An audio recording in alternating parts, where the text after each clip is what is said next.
Beda dukun dan sihir dengan karomah. Para dukun dan tukang sihir banyak yang menampakkan aksi-aksi luar biasa, yang disiarkan di media massa dan layar kaca yang disaksikan oleh banyak penonton setia. Sebagian orang karena kejahilan tentang agama menilai hal itu sebagai karomah padahal hal itu adalah sihir dan penipuan yang amat nyata.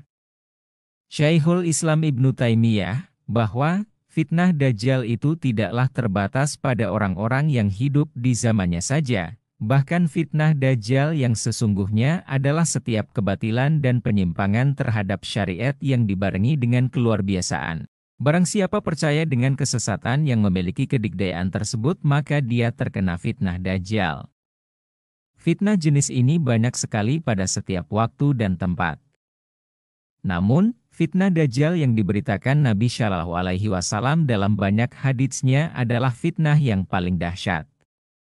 Memang, antara karomah dan sihir ada kemiripan dari sisi sama-sama keluarbiasaan dan kedikdayaan. Namun, harus diingat bahwa kedikdayaan dan keluarbiasaan yang muncul pada seseorang tidak mesti menunjukkan kebaikan. Akan tetapi, kebaikan seseorang harus diukur dengan barometer syariat. Tidakkah engkau lihat bahwa Dajjal juga memiliki keluarbiasaan, tetapi apakah hal itu menunjukkan dia syalih dan baik?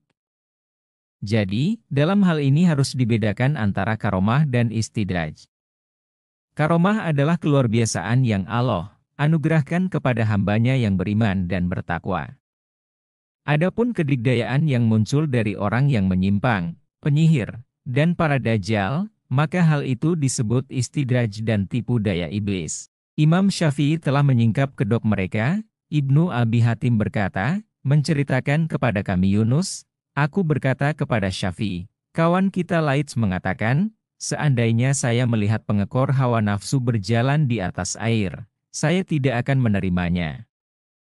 Syafi'i berkata, dia masih kurang, seandainya saya melihatnya dapat berjalan di udara, saya tidak akan menerimanya. Alangkah indahnya ucapan seorang penyair, bila engkau lihat seorang dapat terbang dan berjalan di atas lautan, padahal dia tidak menaati undang-undang syariat, maka ketahuilah bahwa dia adalah ahli bid'ah yang dimanjakan.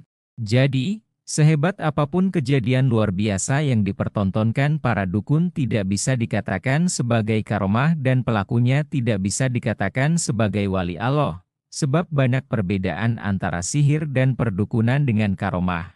1.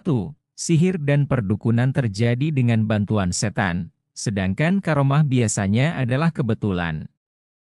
2. Sihir dan perdukunan itu dilakukan orang fasik, sedangkan karomah dari orang syalih yang konsisten dalam beragama.